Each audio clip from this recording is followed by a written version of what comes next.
Yeah, audience, how far will you go with this? Because I don't know how much longer I want to hold on. Hey, thank you for joining the Escape With Me Book Club. Escape with me, Sam Reiner. And me, Kaitlyn. Into our most recent read. Come with us as we evade reality and go into detail about a new book. We'll be covering the book from beginning to end, so there will be spoilers. Today we are going to fantasy, Pacific, Oceania, basically.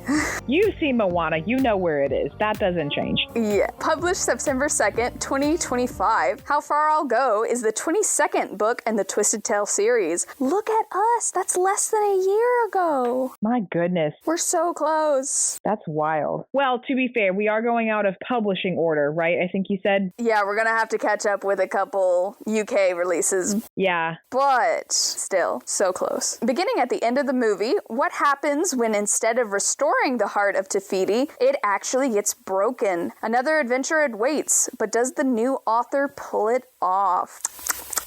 So the new author, Keala Kendall, this is her first book published ever. No, it's not. Yeah, it is. This is her first, at least, unless she has a pen name. Published? Yeah, unless she has a pen name I don't know about. This is the first book that's on her website that she's published. Honestly, I went and looked up her. She had several other books. She has 3 books. 2 of them are the Twisted Tale series. She does this one, and she's going to have released the Lilo and Stitch version. Yeah. And then her third one is original content, isn't coming out until May. Oh, you're right. Why did I think that she had written other books? Huh, okay. Which is crazy. So anyway, she was born in Honolulu, and she's a native Hawaiian. She was the co-founder of Pacific Islanders in Publishing, and she's a past organizer of the Books of Maui charity auction. So I'm guessing that's probably how she got in touch with Disney. Yeah. Which, what a premiere, honestly, because I'm looking at her website too, and like that she's a New York Times and USA Today best-selling author of these 2 books. Whoa, right out the gate, you get the thing with Disney, which basically automatically gets you. Oh, heck yeah. Wow, that's pretty wild. I know. So, like I said, this is her first book. Lilo and Stitch is kind of her second. Like, she's, I think, second written, but it's coming out in fall. But it's coming out, I think it's already come out in Australia. The publishing schedule is so confusing. Anyway. Yeah, hold on. I gotta read you something. I'm on her website, and if you scroll down in her bio, there's a FAQ section. Listen to this.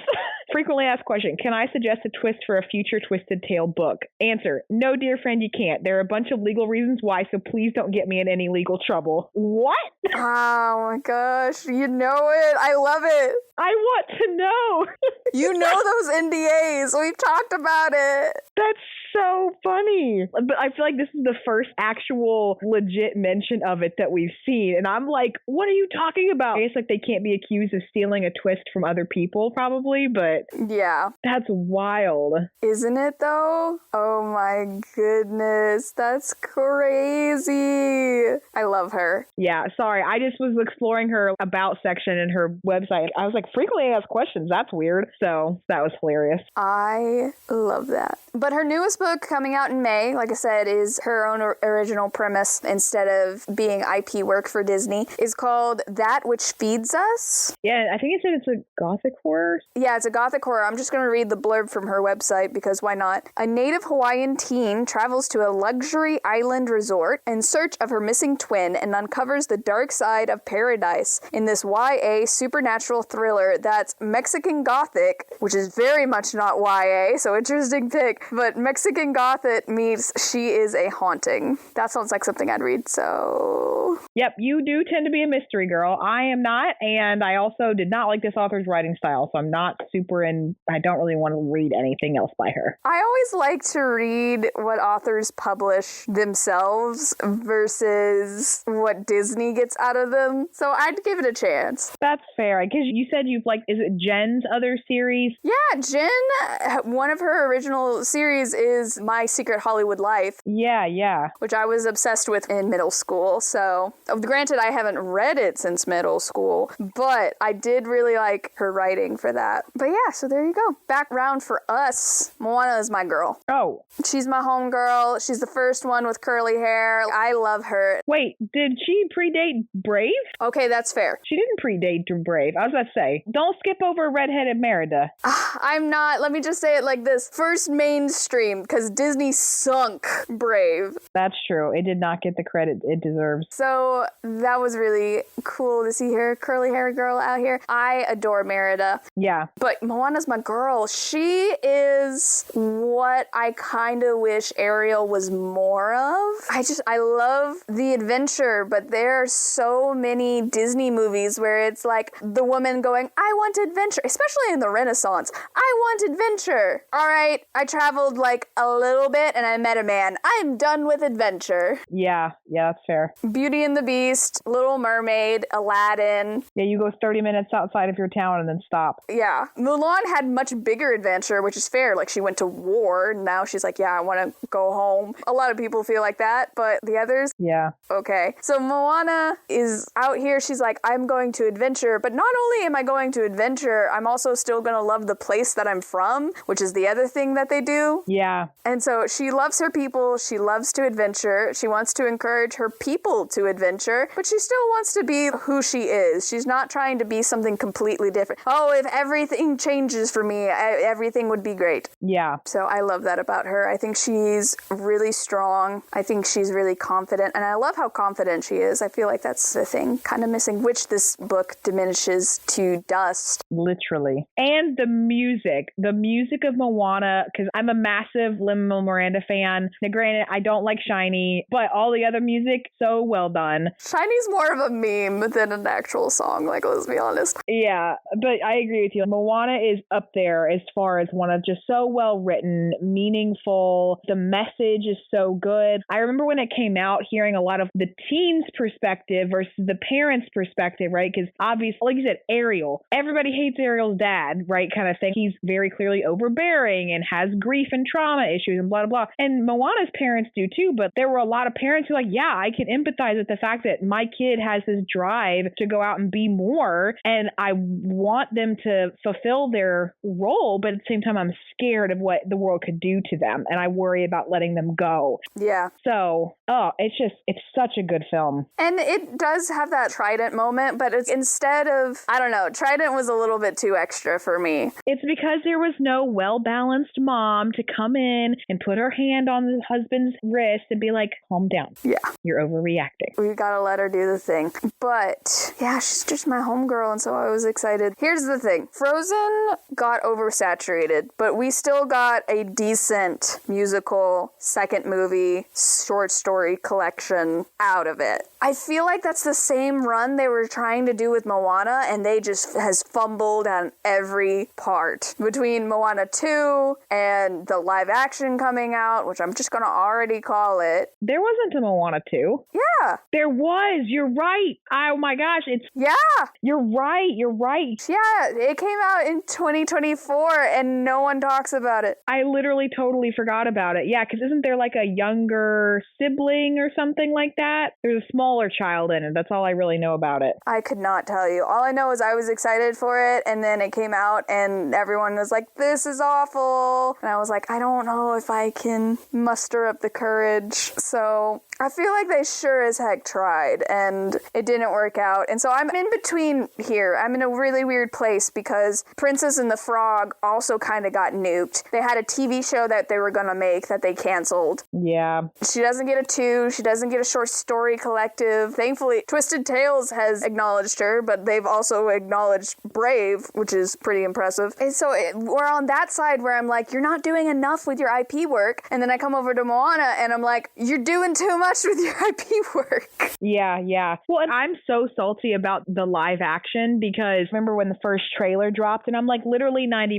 of it's CG. 90% of it's CG. Why are we making... You just wanted to make The Rock an in-person character, which he's not even going to live up to actual animated Maui standards, right? Even for The Rock. And I'm like, that's all you wanted to do. His wig is ugly. Her wig in the trailer, I lost my crap because you can tell the actress playing Moana is so clearly a wig in the film, but you look up the actual actress actress playing the character, and she has naturally Moana's exact hair, but yet they stuck a really, really bad wig on her for the film. Oh, you want to know why? Probably there are not enough hair people in Hollywood that know how to handle black or person of color hair. That's fair. And so I bet you they were like, oh, we don't know what to do with this to actually make it look good. Let's just slap on a cheap wig. Yeah, which is so annoying because, I mean, the casting, A+ casting. And then when you look up her picture, she literally has almost exact Moana curls. It's just maybe a little lighter. It's not as dark. I was so mad. I want to boycott the whole movie.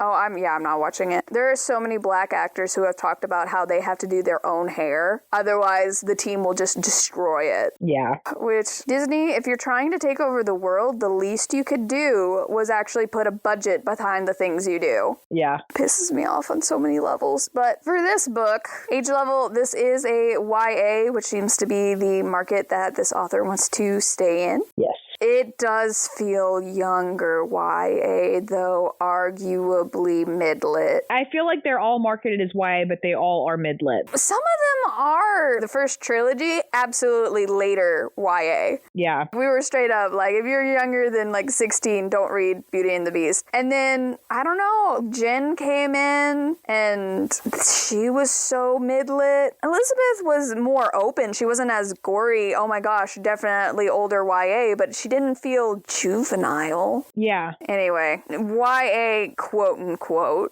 For content warning, the reason I say mid-lit is not even that like we don't have a long content warning. You can be in an adult book and not have a large content warning, but the writing style and the condescension, honestly, the lack of respect for their audience is very, you think you're writing for a middle schooler, but we'll get to that. And not even like any sophisticated middle schooler. Now, I will say, I feel like I went on a journey through this book, if I'm scaling back to the overarching, and I think this is something we constantly get trapped in, is we are not young adults, we are not middle schoolers, high schoolers who need these kind of lessons. We're not, but we just read a really great book that was written for YA. That's true. With that caveat that there are good YA books. I refuse to accept the fact that it's poor writing, but it's okay because it's for a young person. So that's fair. But I will say, I really had a hard time, especially like I even saw your comment, like Moana's naivete and all of that. And I had to remember, I was like, the lessons, like I can't stand the lessons that are being taught. Nope. And there are a few that are even arguably problematic. Extremely. But about halfway through the book, I kind of switched my brain to like, okay, well, I could see where this might be. Because like, again, one of the things, like they demolished Moana's confidence and made her this kind of shell of a person. Self-depreciate. I mean, like her inner monologue is horrible. I mean, it is ghastly. Awful. But then I had to stop back and realize that is probably an accurate inner monologue of an average teen nowadays with anxiety and all that kind of stuff. We cannot start with this right now. Sorry. I will get there because I have a retort to that. Okay. But content warning for this, we do have graphic violence, gore, animal abuse, blood, possession, and abuse, emotional and mental. Ooh, I have very strong feelings about that. Judge a book by its cover, though. It's pretty. Yeah, it's a nice cover. I liked the colors they picked. It's Moana, though. I never know what to do with these covers. And the question's garbage, like always. The question's garbage. Like always. It's kind of lies, because it's like, what if Moana broke the heart of Te Fiti, but actually Maui was the one holding it when it got hit by Te Kā? So Moana had nothing to do with it? Oh, she moved the boat. Yep, except her inner monologue is everything is her fault.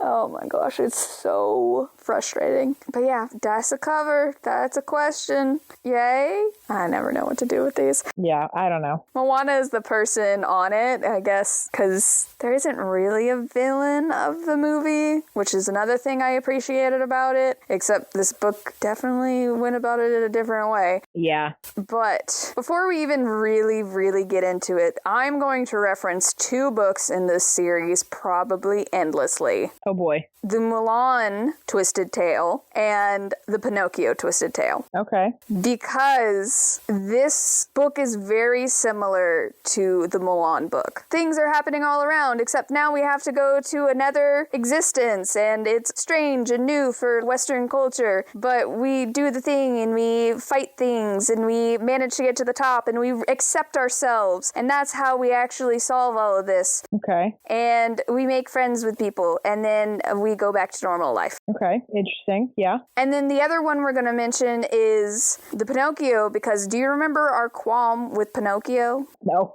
Fair. Our big complaint about, there were two POVs in Pinocchio. One is the blue fairy and one is the red fairy. And it was frustrating throughout the book watching the blue fairy, as I think you put it, ignorant empathy to her sister the entire book, where it's like, oh, she would never do that. She's not a bad person, except she is. Yeah. She is the entire book, and we know it because we get her POV, and so we can confirm. That being said, this is that book if we didn't get the red fairy's perspective. Fair. Which is, I think is really funny. Both of those are Elizabeth Lim books. But I could not help, every time I read this, think of those two books, because I kept thinking about how Mulan did it better. Yeah, 100%. And then add to that book the conflict we had with the blue fairy and the red fairy, the entire book, where the lesson is like, if you love someone long enough, even if they abuse you, they'll change. Yeah. With no provocation, just a couple words and decades of misdeeds and causing people death is totally swept away. Yeah. Because we're not our mistakes. It's just leaning too far into the, I don't even know how to categorize it, but yeah. So I was actually describing this book to Mike, and he said he's really tired of the place we've gotten to as a culture where we get into that every single villain is morally gray and has to have some redeeming quality, and we can't just have villains that are evil. Oh my gosh, that is my rant.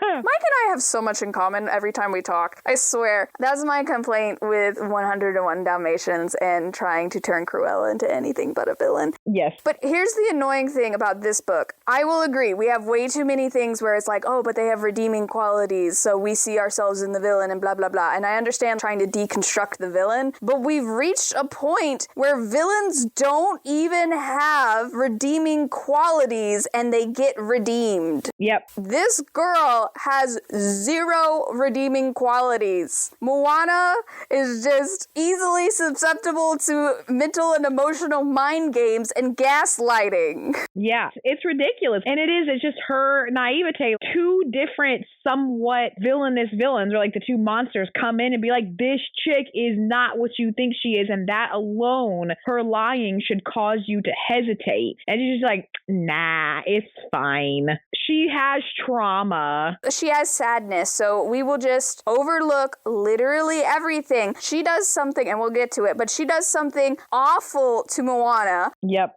Comes out to find out she's been doing awful things for over 1,000 years, but Moana, to get out of the bad situation her quote-unquote friend put her in, goes, she's taught me so much. Like, the voice in her head encouraging her is the person that put her in this situation. It's nonsense. It's so frustrating and makes me so mad at Moana. Yeah. And literally, I was like, I'm going to have to rewatch this movie because I don't remember her being this dumb. No, she's not. I mean, you even made a comment in your things. I don't think she's dumb. I do think she is canonically naive in the sense that it's that classic, oh, you're the kid who's never left your small town kind of thing, and you've never gone anywhere. So she has that limitedness, but she isn't dumb. But she has the opposite naivete of what this book is. In the movie, yeah, she does have a couple times where she doubts herself, but more than not, she's like, we're gonna do the thing, and I'm gonna be brash and brave and do stuff. And Maui's like, hey, we're gonna do this plan, and she's like, nah, we'll do this other thing. She's brash. Yeah. And this book is like, nah, she can do literally nothing without having an ethical quandary in and of herself. I can't tell you how many conversations she has with a person, and they're like deep wisdom, and then she has to think about the thing that they just said. Yeah. Like they didn't just say it. Like there's one point where someone's like, oh, there's bad things and good things, but how do we know the good things if we don't have the bad things? Which is a very good lesson that I like a lot, but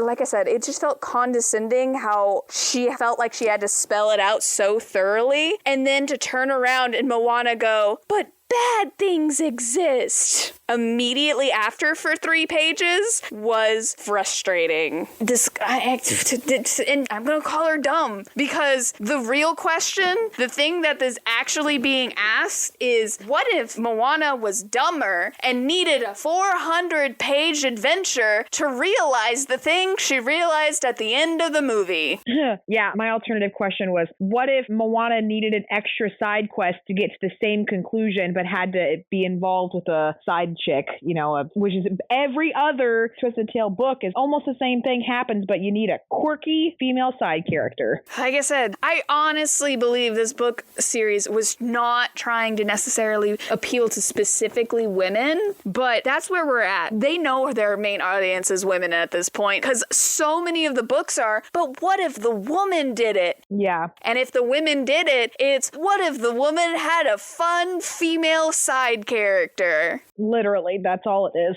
Like, that happened in Tangled, that happened kind of in Brave. Her mom. Yeah, so it was just bringing her mom in as a teenager, yeah. Which was really cool, but like I said, it's just part of this pattern that it has at this point. So yeah, she gets a quirky side character who gaslights her for the entirety of the book and is insanely manipulative and awful. And oh yeah, she's murdered people, a lot of people. And then she wants to murder more people. Yeah, let's not mince words. This is not a women supporting women book at all. Honestly, none of them all are, but this one sure as heck ain't. Kala is women supporting women out here.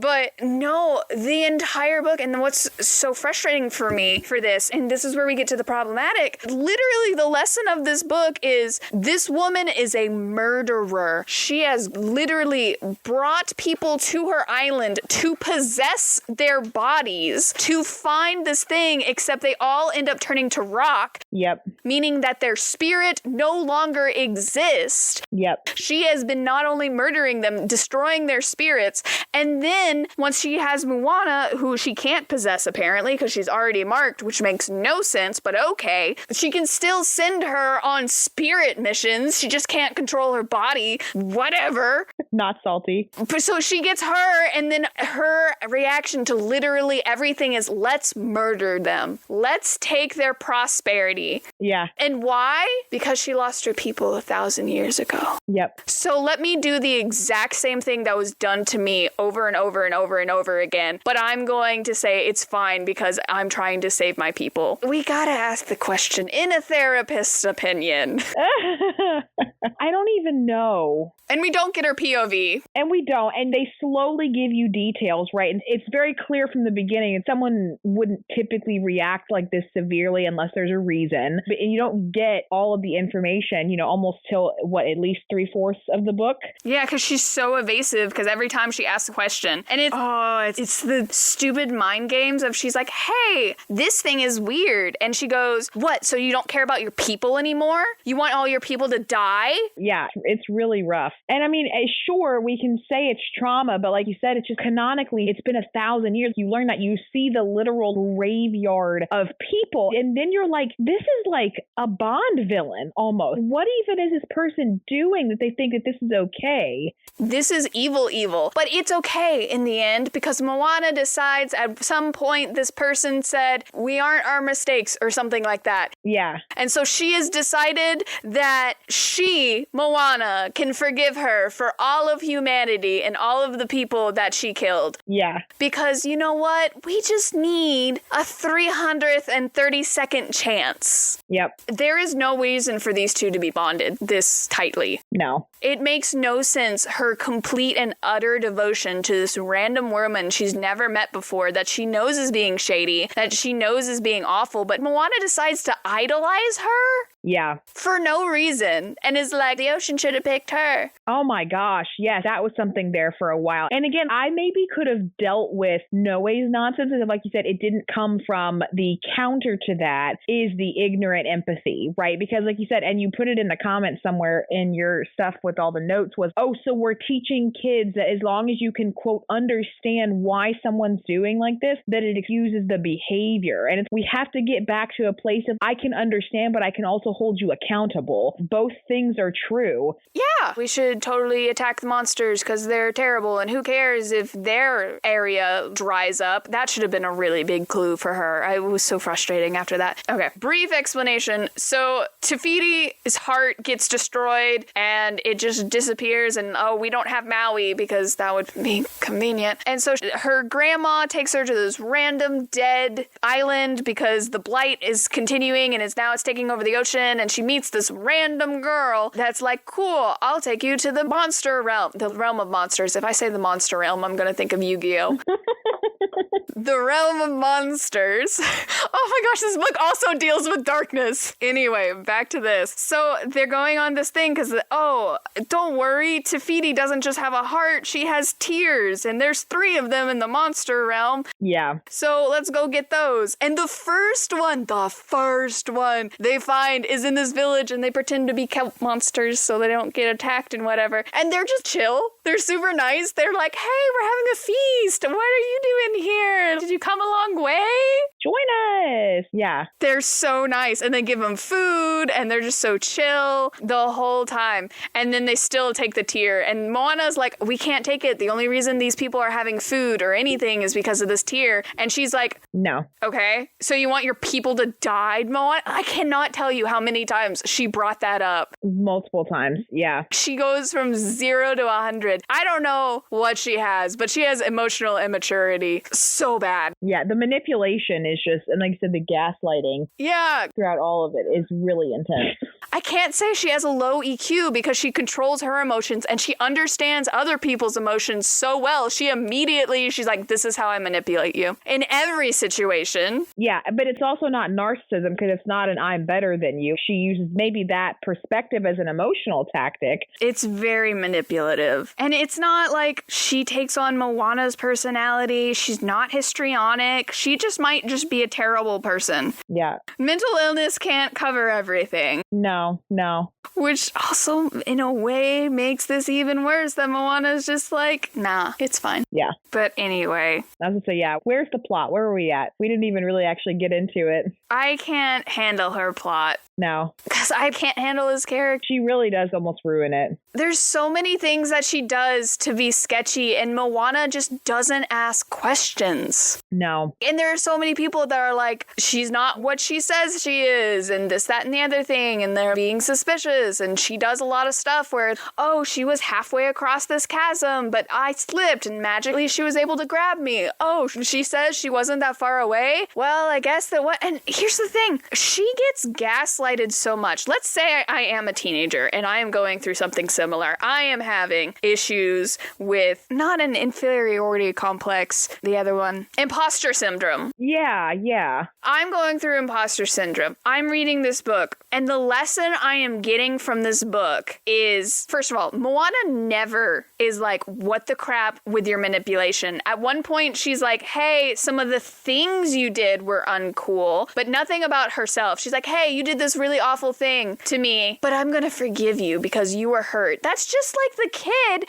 who gets bullied at school and tells a teacher, and the teacher goes, well, they just have a really hard home life. Yeah, and it excuses everything. So you just need to give them grace as they put gum in your hair or call you awful names in front of people and steal your things. Yeah. It's such an awful, yucky message, and I hate it. And so that never comes to the end where it explicitly states, hey, what she did was not okay. Nope.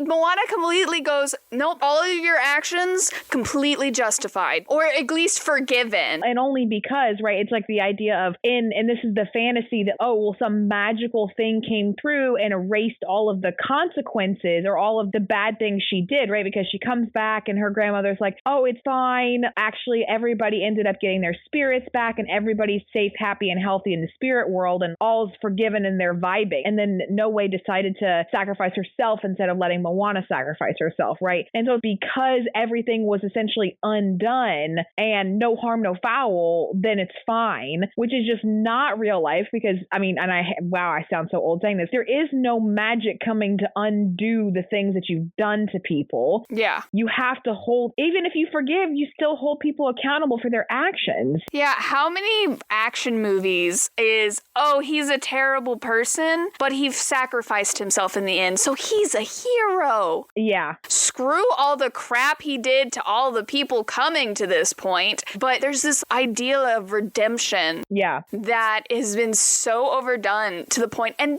she doesn't redeem herself. I can't get over that enough. She sort of sacrifices herself in the end, but it's not as bad as Pinocchio, where she doesn't do literally anything except for like a small thing at the end, and she's like, oh my goodness, you're completely redeemed. But it also is that same vibe, though. No, it is. Yeah. She is awful. So this kid who's empathizing with this, what lesson are they really learning from this? Are they learning that, hey, you need to have confidence in yourself. You need to surround yourself with people that lift you up, that will help you in this situation? No, they're patterning a very toxic friendship dynamic that absolutely happens in the wild and is problematic that it happens in the wild, but this is teaching you that it's okay. Yep. It's completely okay. They had something bad happen to them in 3rd grade, so they're allowed to make it everyone's problem for the rest of their life. And you need to keep forgiving them. That's what's important here. You need to keep forgiving your friend because one day you'll love someone out of being abusive. Yeah. What other message is there? Yeah, I genuinely don't know because I had the same issues. But I think I don't like the message that comes out of it, but I do like that the internal monologue may be relatable to people, right? Especially teens with anxiety and like I said, that imposter syndrome and how they're questioning things and how obviously that internal monologue impacts how other people interact with them and the vibes they put off and makes them able to be manipulated, that kind of stuff. But like you said, the final response and how No Way then feeds into it is overrides any positivity that you get in identifying with Moana's internal narrative. Yeah, which I'm glad you brought this up. 2 things. I love that message. Why is it Moana? Why did we pick this person to be that sympathetic imposter syndrome when we could have had a positive role model to be like, hey, this is how you're supposed to react? Yeah. We have plenty of Disney stories with the fish out of water, with the imposter syndrome, with the I can't do this. Violet in The Incredibles is an excellent person for this type of story. So why did it have to be Moana? Yep. Second, all right, I have imposter syndrome. I am reading this book. I am empathizing with Moana. I'm so glad that she thinks the same things that I'm thinking. I feel somewhat seen. This entire book is her beating the reader over the head with her imposter syndrome. And you know how it's solved? A 1-page conversation. Yeah. Moana, the ocean didn't choose you despite of you. It chose you because of you. Oh my gosh. Yeah. So as a child with imposter syndrome, because didn't we all? We're such an interesting blend of narcissistic and complete anxiety-ridden imposter syndrome, and also we're the best thing ever. Yeah. As our empathy grows, that changes. But if I'm reading the book, all I got from that is, Moana's special. Yeah. There's no deep conversation of, hey, you still need to try. There's no deep conversation of anything. It's literally just the ocean chose you because of you, because you're kind, and solves everything. Yeah. She's back to movie Moana. And that was also part of my issue. I was actually ranting at Mike at the beginning because I was like, what I want from these series actually is what if one minor detail gets changed? And in tons of these, there's just little small things that you could twist. Like, I'm so tired of these absolutely nonsensical twists where they go an entirely different way. And I would say it's literally a 50-50 shot whether or not you actually get to the same ending or they change the ending, right? But if they change it, it's like so little. Yeah, right. It's a minor way or it's like completely different. And so I started this book and I was so mad because I was like, why can't we have just like a basic twist, that one tiny detail, which again, as we said, the actual twist in the way it's presented is not actually what happened in the book, and get to the same ending. Yeah. And And ironically, this one did that, and I hated it because they said, pause the movie, insert side quest, unpause the movie. And I hated it. Yeah, how many books have we read where we go, oh, what would happen if? Nothing. Yeah. Nothing happens. Nothing changes. We made you read this book for nothing. Exactly. Because I'm the opposite. Mulan did it really well. Pause the movie. Here's this other thing. Okay, unpause. I prefer the books where it's like Alice in Wonderland. 10 years later, she goes back. It's like a sequel. Yeah. I liked Cinderella, where they totally changed it and she becomes a servant in the castle, which completely changes the whole story. She's actually dating the prince. Yes.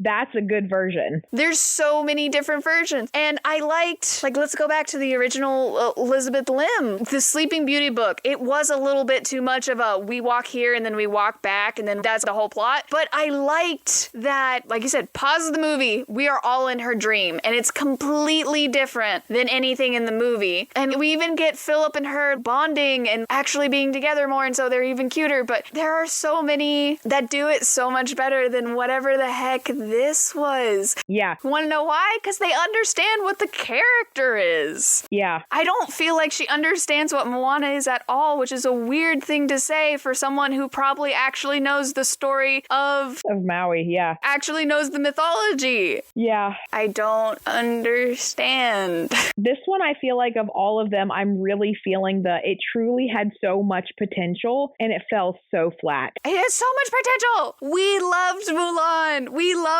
going to a fantasy version of the Chinese afterlife. Yeah. We loved it. Obviously, Mulan's afterlife isn't exactly like the Chinese afterlife. If you want to learn more about the Chinese afterlife, do recommend The Ghost Bride, which is a gothic horror that actually talks about the Chinese afterlife. But you can see how she's so inspired from it. And this is the same thing. None of Moana, Maui's stuff comes up a little bit, but they tweak his personality to be more lovable rogue than like Puck. Yeah. Because he's a trickster. I don't know why Americans are so uncomfortable about trickster characters. Look what they do with Loki. No, I know he stabbed his brother, but like, he's adorable. Like, look at him. But it was cute. He's a good guy. Well, that's because they made a mistake and cast Tom Hiddleston, in my opinion, who cannot love Tom Hiddleston. But anyway. They did it with Loki. They do it with Peter Pan. All of these trickster characters, they're like, no, they're lovable. He's there. So we do switch that up a little bit. We Americanize that a little bit. But Moana, in mythology, she's like a sea witch that Maui has to deal with. And so the story of Moana and Te Fiti is a combination of a bunch of different stories. And there's nods to it, but it's the fantasy version. It's like Arthurian fantasy legend. We love that stuff. So it really could have been like that Mulan Part 2, where it's like you learn parts of the culture. Yeah. And so I was so excited. We're going to learn more about the realm of monsters. We're probably going to learn something about that realm of darkness they keep talking about, which they do. And I actually did kind of enjoy the concept of that, but the execution was a little clunky because we were near the end of the book and we need Moana to get over her crippling anxiety. Yeah. Can I say something about that too? And especially coming from an author who knows the culture and everything, I was so disappointed by, like you said, the lack of depth, but then also just randomly throwing in the terminology in what seemed like just a way to have it there. Yes. The word island, and then I forget, I guess, the Polynesian word for it, but she says it so many times. And I could imagine, I wanted, at one point, I was like, I wish I had the physical copy in front of me so I could highlight how many times in one page she has used this word, which I know contextually means island, or like the fe'e, right? Like she keeps going back between that and octopus or squid. I feel like it was giving me a little bit of an aneurysm at one point where I appreciate you wanting to let us know what the Polynesian terminology for this is, but also some consistency then would be good. It's very inconsistent. It was so inconsistent. The first half of the book, she keeps saying this word kind of like a swear, and then that completely drops, and she never uses... What was it? I don't remember. AFE. I couldn't tell you did the audiobook. I would have to pull it up and be like, here you go. Because I don't even think sending you the word would help you. I was going to say, I can't recall that. But it was in the very beginning. Like, she says it 3 times, and then Noe says says it once and then it never comes up again. Here's one. I have a chicken skin counter. Yeah. She keeps saying it raised chicken skin, which I'm pretty sure means the same thing with goosebumps, which I'm like, oh, that's pretty cool. You learn how other people say it. But she kept saying it so often. I got up to 8 on the counter. Yeah. And I swear to you, 6 of those times happens back to back in chapters. Yeah. For like 6 chapters straight, it's mentioned once a chapter and then it's mentioned twice at the end of the book. Yeah. And I also wish I had kept a counter for curling her fist. She curls her fist so often, not as much as Sally scrunches her nose, but it kept happening. Yeah. And then there was also the line about things yawning. 4 things were yawning, which it probably came to my attention because I had read another book recently where everything was yawning, even if it didn't make sense that it was. Yeah. So, but those phrases kept coming up, which I think is an editing issue, and I never think Disney gives them enough time to edit, period. No. But I agree with you. There were times where she would really spell it out and repeat it over and over and over again, which I was okay with because this is probably, with representation in media, this is probably a lot of kids' first experience with true Hawaiian or true Pacific Islander, Polynesian, any of that culture. Yeah, for sure. Maybe second because they watched the movie. And so there would be times where she would be like, this is an octopus, and then use the word, and she would say it over and over again. But I was okay with that because it's like a flashcard thing a little bit. And it's like, you're going to leave this book and you'll probably remember that word, and that's pretty cool. But there were so many times where she would just drop words. Yeah. And I didn't even know what they meant. As an adult, I don't know what these words mean. And she would just be like, oh, it smells like this, this, and this. And I had to Google what all 3 of those things were. And I wish she would be like, oh, this smells flowery like this. Yeah. Earthy like this, instead of just dropping the word. And so, yeah, I agree. It was pretty inconsistent about whether or not it was going to explain to you what was going on. Yeah. So this ends up being just like another fetch quest, which the movie kind of... The fetch has already happened. We are just going to the thing. But this breaks into, and this also bothered me a little bit, the grandma's like, hey, you need to restore the heart, and this girl needs you as much as you need her, and together you're going to figure out what's truly in the goddess's heart. Yeah. And somehow that gets twisted to, we need to find these tears to re-give the heart its magic. Well, which also, I don't necessarily think it's twisted. I think obviously the grandmother was going for the underlying meaning of like, you need to understand what Te Fiti is, because obviously Moana doesn't. My sticking point with that was that literally was never mentioned again. There were so many moments where I was expecting Moana to just stop, pause, and be like, wait a second, what did my grandmother say? This doesn't seem to be aligning with what she sent me to do. And it just never happened. Yeah, she sent me to learn the goddess's heart. Yeah. I thought it was going to really happen when they get to the first tier. Like I said, it's this really nice village. All the monsters are nice. They're just so chill. They go to the tier and Moana touches the tier. She gets this vision and she realized Te Fiti gave the tier to the monsters and they've been protecting it ever since because Noe says, oh, they all stole them. And so she touches the thing and she's like, oh, Te Fiti specifically gave it to them. And wow, if I look around, they have so much prosperity only because of this tier. If I took this tier, I would be doing to them what happened on the surface to my island and Noe's island, and that will condemn them. Anyway, Noe manipulates her into taking the tier and they run off. Oh, wow, look, the blight has come for the island. Anyway, I need to go across some skipping stones. Yeah. That's your first time to be like, hey, what's going on? You said all of these were stolen, and I just got a vision that this was not stolen at all. This is their rightful tier. I thought they were going to be like, let's go find another one instead. And no, it's, oh, we actually need all of the tiers plus one to wipe off the ash, but it doesn't cause the heart to beat, so we have to sacrifice a life, which makes me wonder what would have happened if you'd sacrificed a life to begin with. But also, why does Te Fiti having her people in her heart mean somebody needs to die and sacrifice their spirit to her heart to get it working again? What? I mean, I don't necessarily think it's that nonsensical. I think it was the idea of sacrifice in general. And I also have a feeling they were setting up that if Moana had been the one trying to cure it versus No Way, it would have been different, because for No Way, she was trying to cure it to take the power in and of itself. And then the lesson is that no, Tafiti in particular, maybe not Taka, but Tafiti in particular, sacrifice, like her whole job is about sacrifice, the giving of herself to create life and that kind of stuff, which that's what I saw the parallel in. And so that's why that sacrifice was required. But it was required of a dream walker.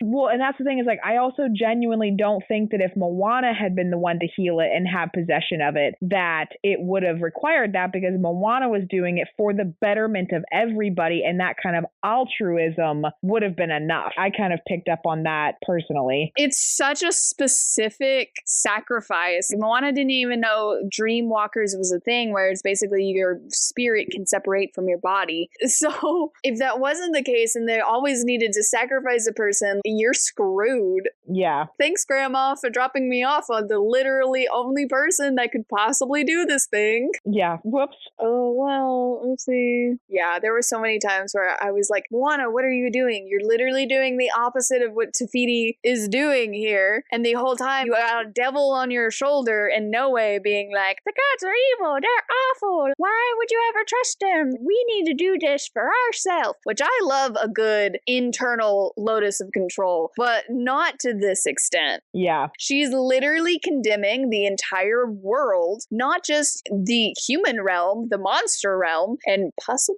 the realm of darkness. There is some questions there. Yeah. But she's literally condemning the rest of them. Her first reaction to literally everything is, let's murder it. Yeah. But this is your moral compass. It's a pretty bad reaction. It happens so often. They go into the valley of the village of monsters and she's like, I'll attack all of them. And then they have this situation with a rock god that took the heart and became really big and terrifying and eats people. But then it shrunk down, and we should have seen this coming. It shrunk down. And so Moana was like, oh, well, you murdered all of these people. It's fine. You can't hurt anybody now. So just scamper away. And so part of me wasn't necessarily thinking, oh, let's immediately murder it like No Way was. Yeah. But Moana's soft heart was a little too far at the same time. Yes. So why is it not okay if she forgives the rock monster, but it's okay if she forgives you? Like, her lack of empathy is fascinating. It's pretty bad. But this is our moral compass. This is the voice we hear when we're in the shadow realm. I'm just calling it the shadow realm. Mm-hmm. There was one episode we did, and all I could think about was Kingdom Hearts. And for this one, it's just going to be Yu-Gi-Oh, guys. Yeah. You know, she goes to the realm of darkness and she doesn't hear her grandmother. She doesn't hear her father or mother or anyone else. She doesn't hear Maui. She hears this woman. Yeah. This homicidal maniac. A problem. Is her moral compass. But it's okay because Moana forgave her enough times, so she changed for literally no reason. I know she hurt me, but I know that she cares. Yep. Because she didn't hurt me in a worse way. I'm sorry, how close are we? But he didn't hit me. I can't stand it. Yep, you're done. But no, deep down she really cares about me. And if I just love her enough, she'll see the errors of her ways and she will change. Yeah, it's a problem. Anyway, so what has changed? Nothing. Not much. Yeah. The blight is cured, and that monster village, are they going to get their teardrop back? Who even knows, honestly? Because the whole thing was, we literally live on a commune and they're vegetarians because the blight has so thoroughly taken over the human realm that they can't eat humans anymore. And so their teardrop was literally turning these carnivores into vegetarians and not eating people. But now the teardrop is gone and the ocean is cured, so they're just going to go back to eating people? Yeah, I was about to say, I saw it more of like a place of safe harbor, and they are forcibly vegetarians, not because they want to be. Yeah, but I mean, that was probably the best situation for most people involved. Yeah, no, that's true. No, we fixed the world, guys. It's fine. So the one thing I did kind of like, there's this centipede monster. He was creepy. That's what I want from the monster realm. Yeah, he was a creepy monster. He's like a shadow thing, but that can also turn into a centipede. Yeah. Demon monster thing. and he eats souls instead of humans, which is even creepier, because if your body dies, like, you still go to the realm of spirits. But this dude is like, nah, nom nom nom nom nom nom. And you come to find out he's the guardian between the realm of monsters and the realm of darkness. Yeah. And the realm of darkness is where you go if you died, but you don't go to the spirit world and you actually have a lot of guilt. And so you'll go to the realm of darkness, and then the realm of darkness will just conjure your worst fear and you just live there. And so if you think about it, if a spirit is trying to leave the realm of darkness, they're trying to get away from this guilt, they're possibly come to terms with it and found one of these leaping points into the realm of monsters so they can go home, so they can go to the spirit realm and they can be happy and whatever. And he's there to make sure they don't. Yep. This is literally the boogeyman. Terrifying. He is truly terrifying. He knows too much. He can be anywhere at once. In the realm of darkness, he's actually bigger because that's where he comes from.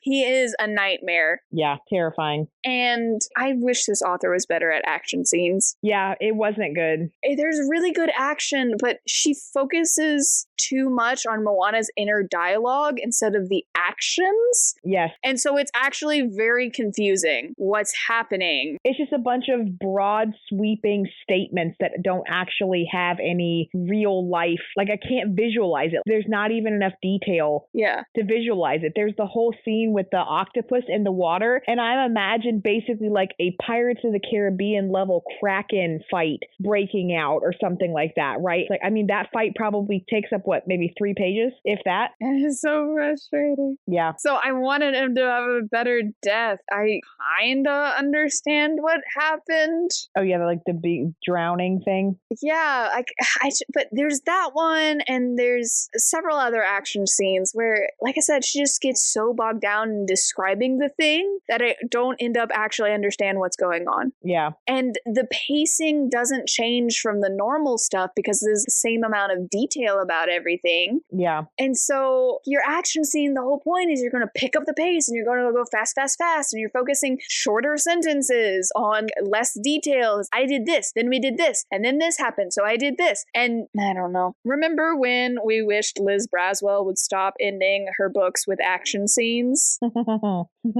it's like, well... She doesn't end it with an action scene, which... her punching Noe was not happy. Like, it wasn't satisfying that she did it because she was still immediately like, I forgive you, though. It was honestly weird and jarring. So there were so many action scenes where I was just like, oh, I wish this had been better. I kind of understand what's going on. The octopus got stabbed, and then Noe's like, oh, I'm putting him to sleep. Come to find out, she would separate. Literally, yes. She would separate them from their body, and then they would get the blight. They would get the curse. She is literally the curse. Yeah, it was bad. But then Noe summons the octopus to fight for her, and we completely missed that entire action scene because... Yeah, it's just something to get Kala out of the way. Creatures is like, I got this if you got that, which maybe that was for the best. Yep. But doesn't the octopus have the blight now?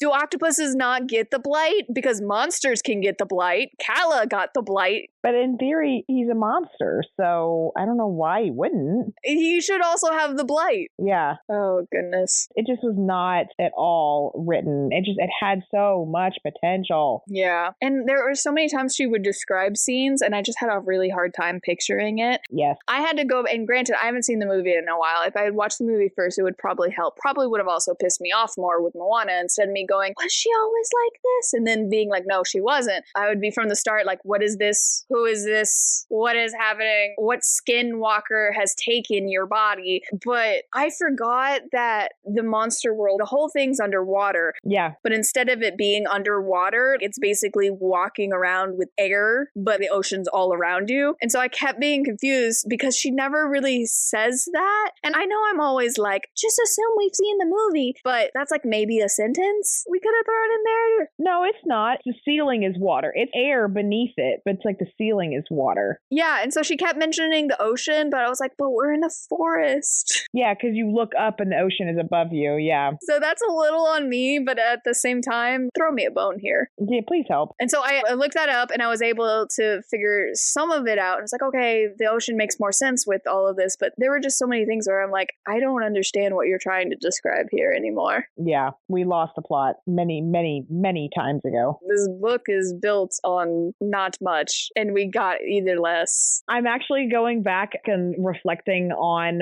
the way we structure books, and it's pretty clear when we don't like a book because we don't even bother reading the plot. What does it matter? Behind the scenes, Sam creates this massive note document where she basically details the plot of the entire book, and a lot of the times, particularly if we like or even maybe are neutral, like we go through the plot slowly and talk about things, but in this one, and I'm thinking about others, there's no point. No, we have so much to rant about to begin with. Yeah, and you can't do things in order. We can't go with the nonsense in order. It doesn't matter that there's a which there are so many continuity errors, but there's a continuity error in the fact that Moana's like, why can't one of the teardrops be from a friendly island when the first one welcomed you in and gave you banana pudding? And no, it's not banana pudding, but the equivalent of banana pudding, and was like, hey, you're awesome, you should hang out more, we will give you all the food if you do your part and help with cooking. I mean, to be fair, it was literally an island of monsters, but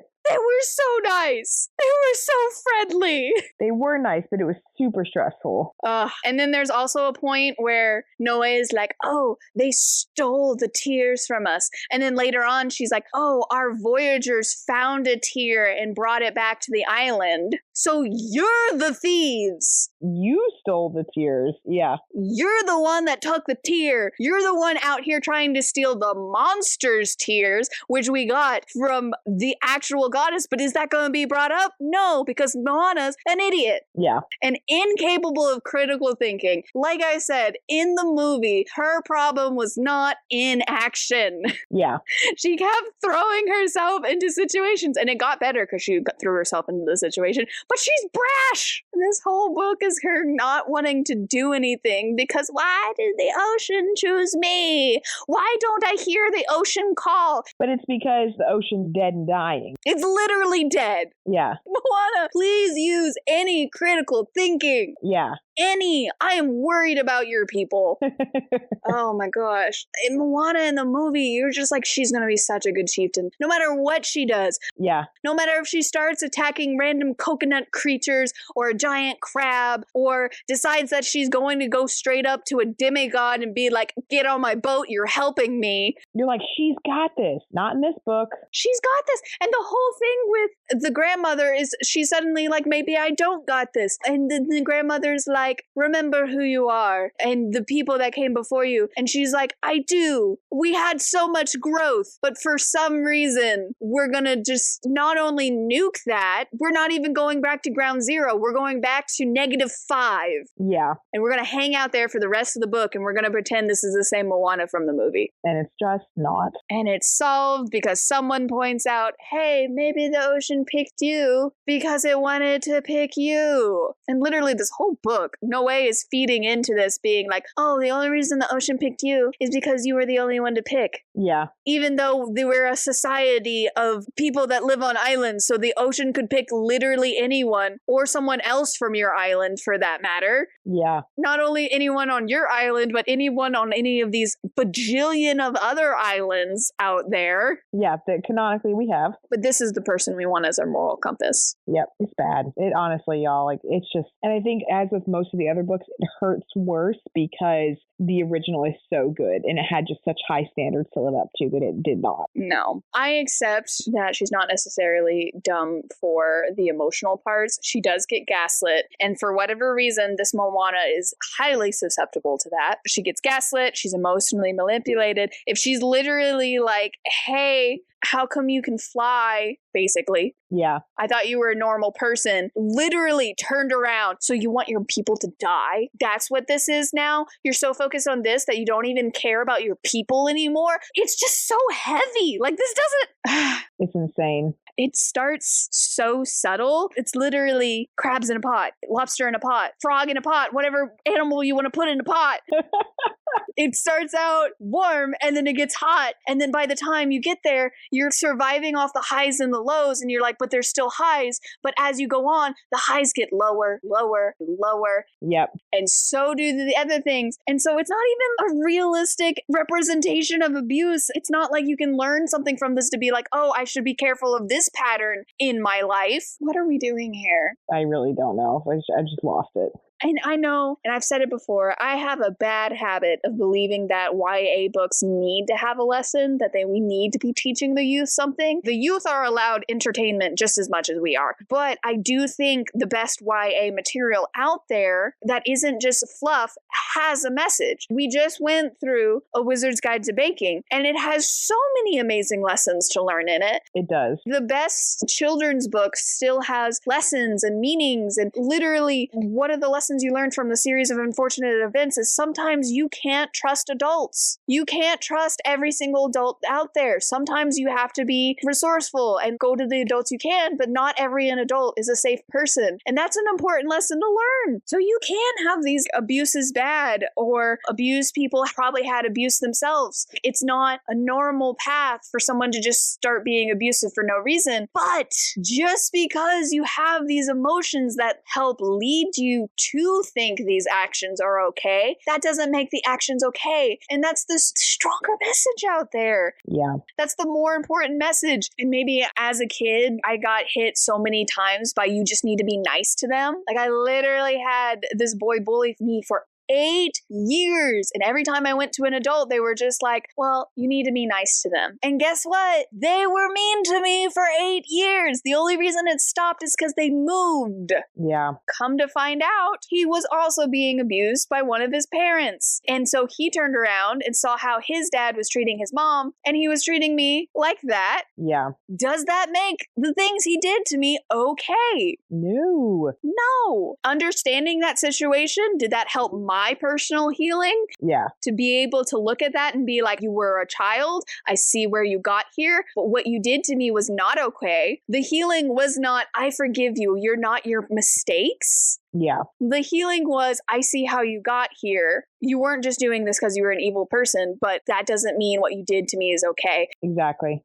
That second portion is missing from this book, and it's so critical because just being nice to someone does not fix people. Yeah. One, I think it's like reflected in a larger society and our expectations, right? You see it all the time of especially like millennials who are cutting off their boomer parents and stuff because I'm sorry, even you sitting there and apologizing or gaslighting me and the whole like, oh, well, I'm sorry your childhood was so bad. I'm just the worst parent ever, aren't I? Yeah, just because you were having a hard time being my parent doesn't excuse what happened in my life. And so it's one of those things of, like you said, and I don't know, I saw a video the other day, actually, it made me think of you because it was this guy I see a lot on Facebook, and he was creating this video that explains basically the expectation of reading comprehension as you get older, right? People who are just starting to read, I can barely put together that word means something that I experienced, and you slowly are supposed to expand, right? To when you're in college, you're able to understand allegory and the things that are said are not always the things that are true, and be able to get metaphors and everything. And so he was like, so what does it mean when we say that the average American can only read on an 8th grade level? Like that was the implication of the video, right? Go back to what 8th graders are expecting and what they can do. And they can barely understand analogy. And I think part of it is why some of this has to be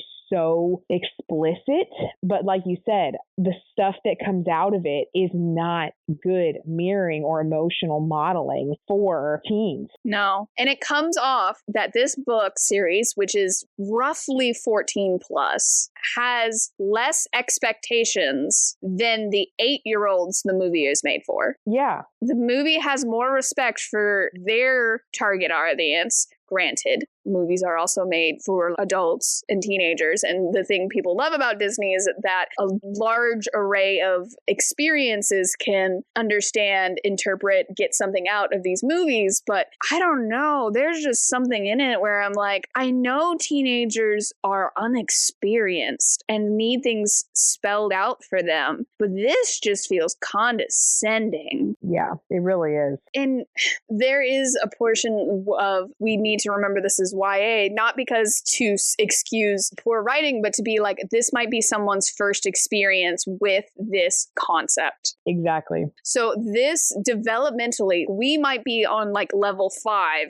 because we're adults. This might be someone's ground zero. Low key, that was me with the Barbie movie where she goes on to the women have to be this, but this spiel. And I didn't relate to it because I was like, yeah, I wanted something higher, the ideal wise. And then I saw people comment about it and be like, this changed my life. I've never thought about it like this before. And so I had to step back and be like, this is feminism 101. Yeah. Because this is some people's first step into this, and that's okay. We need media that's 101. I might be looking for like a Barbara Kingsolver book, but we need people to have 101s so they can get to 102s and 103s and experience and choose things for themselves. So I want to give space for that and be like, okay, I grew up with the concept of bad things happen for a reason, and one of those reasons is so that we can experience how does your happiness have any depth unless you've had negative experiences. I think of some of the people that are probably not necessarily the happiest people, but experience joy on such a deep, fulfilling level, have gone through awful things in their life, and they were able to find purpose in that. And I recently got a chance to listen to John Green speak at an event, which was fabulous. He's an amazing speaker.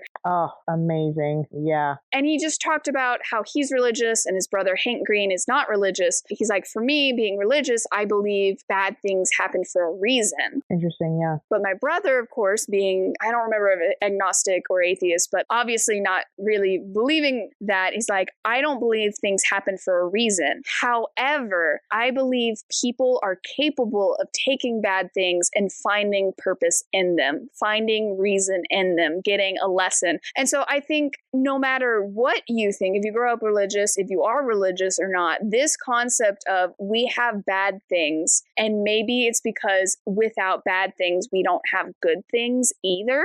And that concept, if you don't grow up religious, could be new for someone. Even if you do grow up in religious, maybe you grow up in one that's just like, if bad things happen to you, it's because you deserve it, which is awful and not correct whatsoever. Yeah. But this is their first chance of getting that experience. So they can go on to be like, okay, so bad things happen, but I'll find purpose in it. I'll find healing in this. I will become stronger because of this. And it's having this mindset of, there's a line from a Nancy Drew game that is the deepest thing I've ever heard. Even in a good life, there's room for bad memories. Even in a good life, there's space for bad things to happen, but we can become stronger for it. We can find purpose in it. Yeah, sure. And so I want that to be the lesson. And so I don't necessarily mind that they have an entire page where they spell out verbatim, hey, there's two sides to this goddess. If we want life, we have to have destruction. Yeah. If we want to have islands, we have to have volcanoes and lava so something can grow on. Destruction unchecked is bad, but growth unchecked is unsustainable. And especially with nature and the life that they live, nature is so live or die for these people. Having both sides of that coin is so important to understand. And so it's like, I don't mind that. What I mind is the 3 pages after this of Moana going, but bad things happen. Like she didn't listen to a word that was said. Yeah. And it almost undoes all the things that we just went through. She doesn't take that and apply that in any way, shape, or form in the book. No. It just goes back to being about no way. Yep. And her manipulative sacrifice. Extremely. That was a really good, I'm ultimately like rant, but it's just such a good point. And you said something in there. Oh, when you were talking about John Green and all that kind of stuff. From a therapist perspective, the ultimate way that grief heals is meaning making. And we talk about people who can meaning make bad things in their life. That's a key of psychological health, right? Is the ability to meaning make and identify that bad things happen for a reason, or there's something to learn from it, however you justify or like however you get to the meaning making. But the idea that you can can meaning make. And then what you said of exposure too, I really liked what you were talking about there, because like you said, this is important. This could be, Moana came out, when did we say the movie came out? Oh, the original movie came out in 2016. 2016, my gosh, so literally almost 10 years ago now. Conceivably, a 20-year-old could have gone and see it, like an emerging adult, and been like, oh, this is so amazing, it's so powerful to me. And they had a kid in a few years, and that kid is around the age that this is appropriate for. And they're like, oh, well, Moana was a great movie, why don't you read this book? But this is just not, anybody who would think this is a story of Moana and the message that went forth in the movie should translate to this book, it's literally so not the same. And they're so far distant from each other that it's just glaring and it's frustrating. It could have been done so much better. And that's where we can't get over from that. There's the potential that we're back to. Yeah, it really had so much potential. I mean, because Moana's character in general and her story in general. It's so good. Like I said, we're going to go back to the Mulan one. Mulan has serious imposter syndrome. She has a hard time accepting herself. Yes. And she goes on a journey with that in the book, and it ends with this scene of her having to accept herself, which you were kind of meh about, but at least it was an appropriate continuation of her journey. It's not fixed, but it was fixed enough for her to move on to this next step. Her imposter syndrome doesn't cripple her for the entire book. Yeah. And then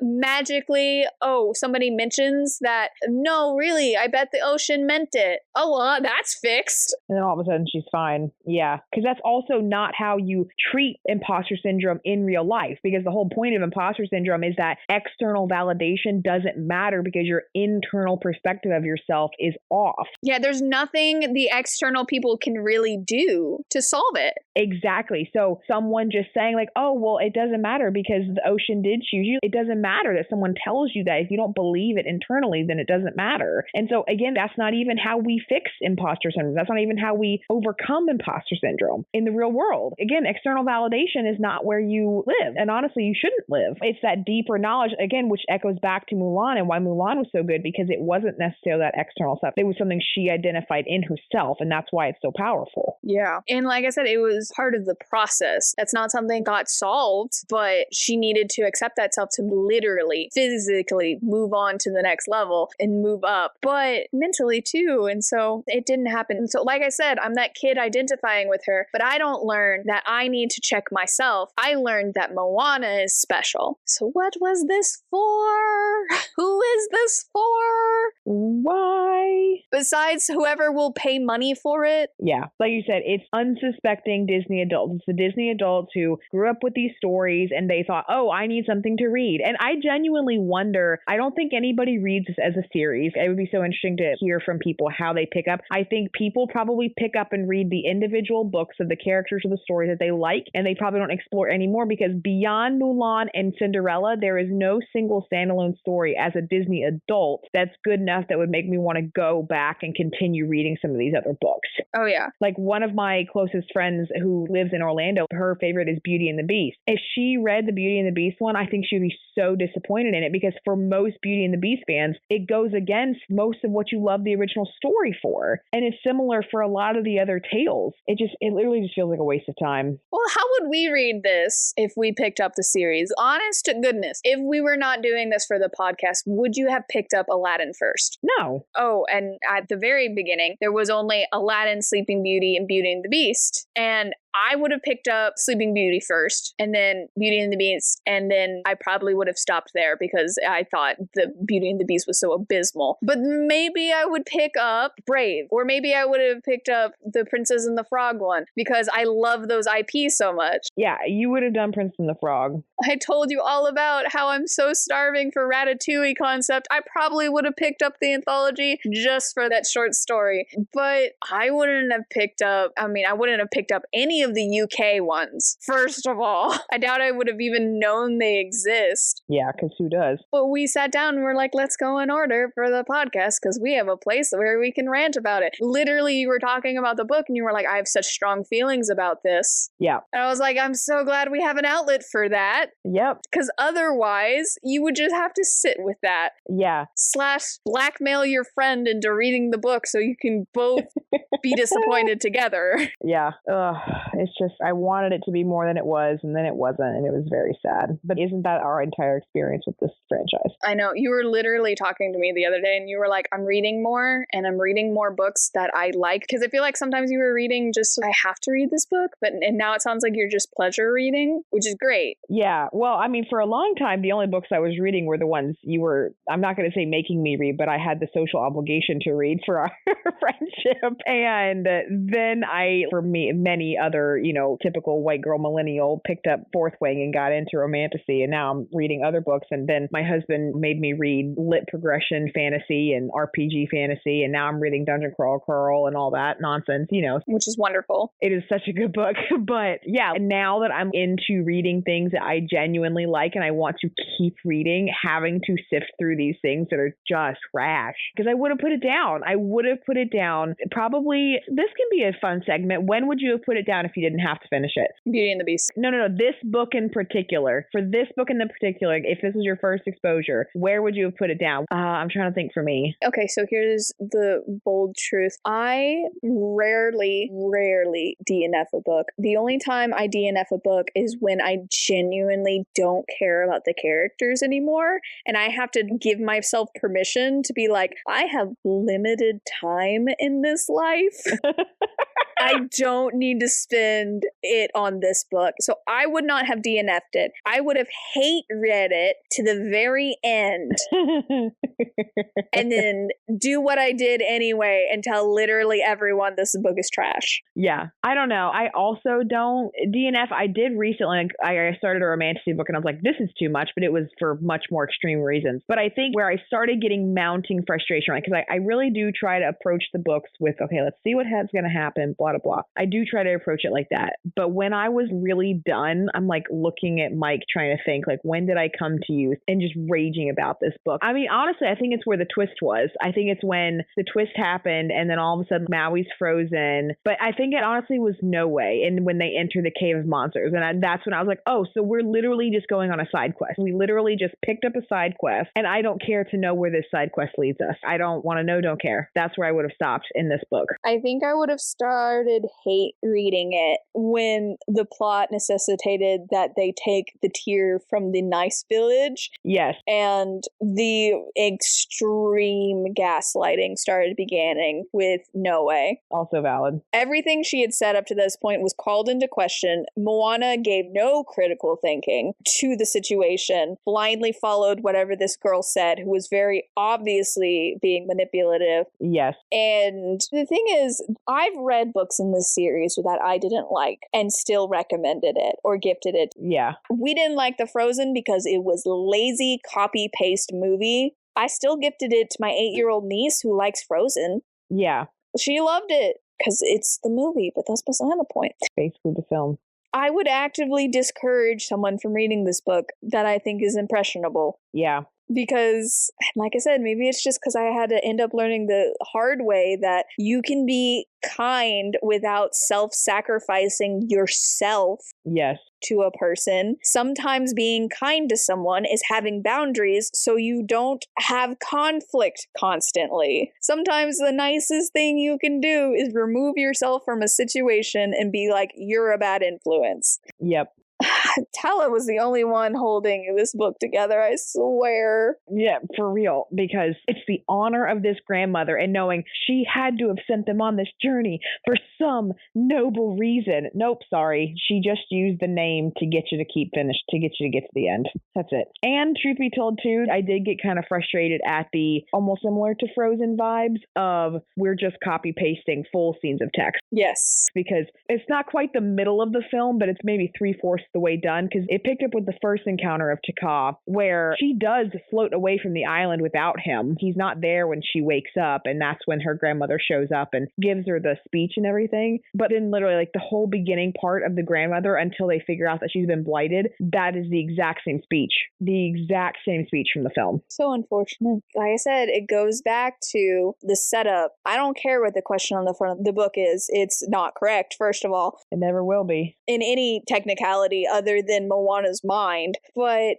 it is literally, what if instead of a great song is all Moana needs to piece together that Te Fiti and Te Kā is the same person, and she comes up with it and she's brilliant, and you're like, oh my goodness, my mind is blown. Instead of that, and instead of you knowing that that happened, you know she's capable of it, but instead you read this book and it's a 400-page book about what if she's dumb and needs it spelled out to her several times and then needs a monster to sit her down and be like, no, for real, baby. Yeah. Like you said, it's just insulting to the age level that it's written to. It can't not be. It genuinely is. It genuinely is. So I don't think this is our most ranty episode, but a long ranty episode. Yeah, I don't know what our most ranty one is, but this one's got to be a close second, probably, at least. This one has to be up there. The book isn't worth reading. No, it's really not. The rants are the most interesting portions, I promise. I feel like we get that from most of our books, though. Based on your rants, I want to pick up this book and see what happens. No, it's not even like... Please don't do it. Nightmare Before Christmas when we're like, please read the book. It's bonkers.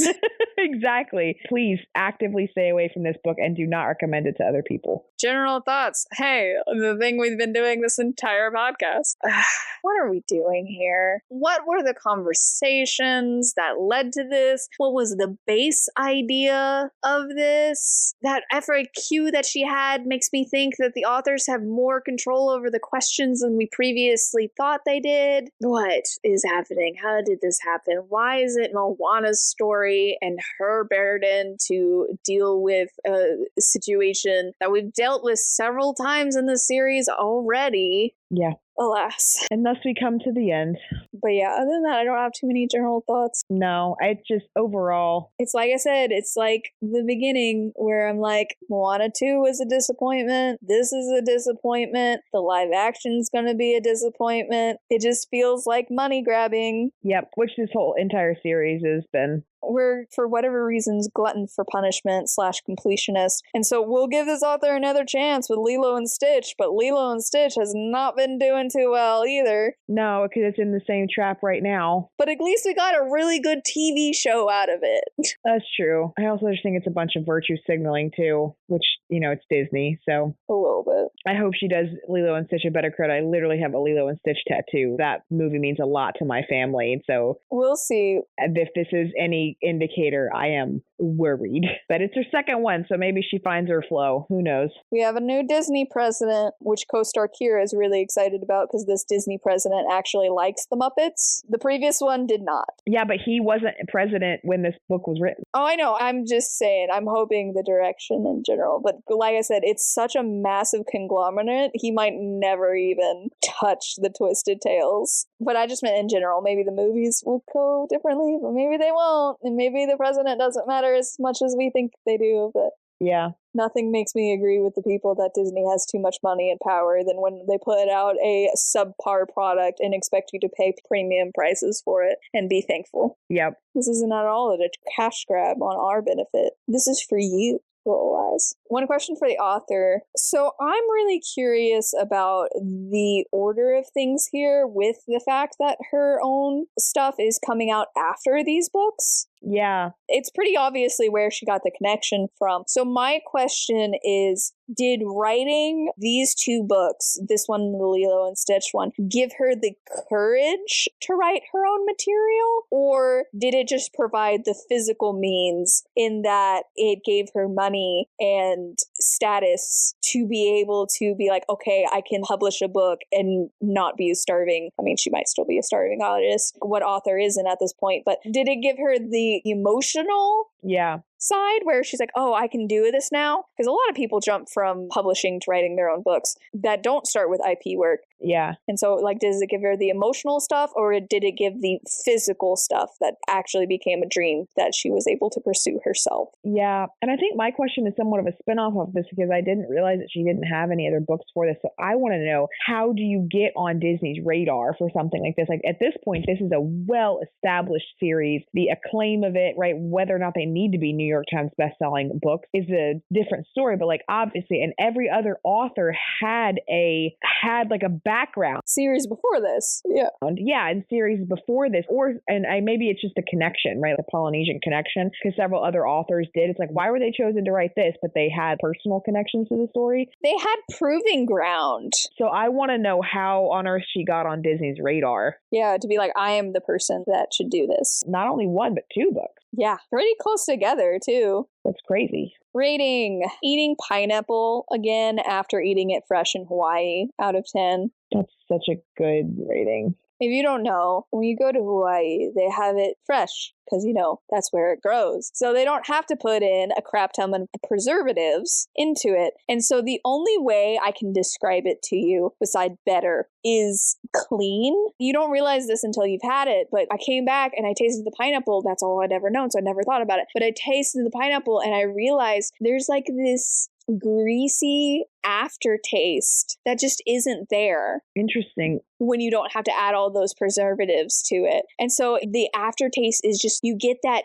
twang and the bite, and the aftertaste just feels like clean, like juice, like water with taste, but it's just so clean versus the other one where they have to soak it in juices for so long. And that's what this kind of feels like. It feels like we got the movie and it was such a fun celebration of this culture in a fantasy setting, and we wanted more of it, and they were like, fine, we'll just pack it up and ship it to you. Yeah. Instead of you coming and getting it. And it just has that aftertaste of, but it was so much better. It could be so much better. Yeah, that's a really good rating. For me, it feels like when you have to pause a good movie halfway through and you don't get to finish it. That's what this felt like. You have a great thing and then you're stopped and forced to watch kids' film. Like you're watching a great movie and then you got to stop and watch something that's made for toddlers. And you're like, this is bad. I don't like this. This is not what I wanted to watch. This is not what I wanted to see. And then you go back to your film and it's just tainted. So that's the best way to describe it out of 10. Disappointment out of 10. Yep. Read again. No. Nope.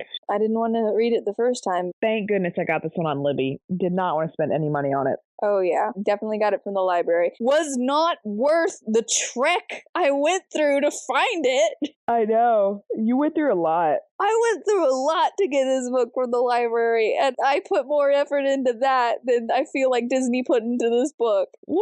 Oh my goodness. But yeah, just no. Favorite of the series so far, though. I mean, we bounce around. I think it holds true to what you said many, many episodes ago of if it's a love story, it's Cinderella. If it's an action story, it's Mulan. Yeah, if we wish the romance is better, we would always say Cinderella. But if we wish the action was better, we always said Mulan. Yeah. And I don't know if you noticed, but for me comparing it so much, I'm going to say Mulan on this one. Yeah, that's pretty clear. I had thought we had reached books where I was like, wow, I didn't appreciate Elizabeth when we had her.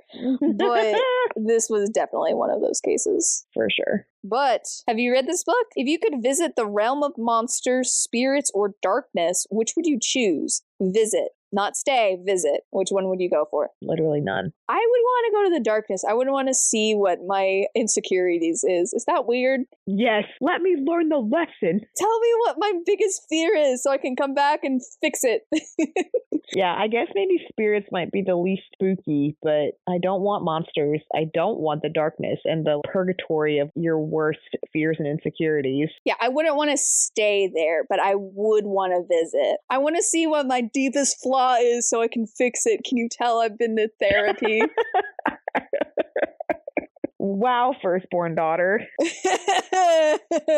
you have any book recommendations for us? Please, palate cleanser. Help us out. When we did the Brave one, there was a comment and it was like, here's a better version of that, which I still need to look for. So if you have a better version of this book, please let us know. Yes, please. We would love to see it. Tell us all about it in the comments below. If you like the video, hit like, and if you're enjoying yourself, hit subscribe for more. Thank you for exploring How Far I'll Go with us. Join us next time when we'll be covering The Cat Who Knew Shakespeare by Lilian Jackson Braun. I'm Sam Reiner. And I'm Kaitlyn. And we hope to see you and a friend here next time. Escape With Me Book Club is a Lunar Skull production. Check us out on Facebook, Instagram, or TikTok to keep up to date with us. Lunar_SKULK.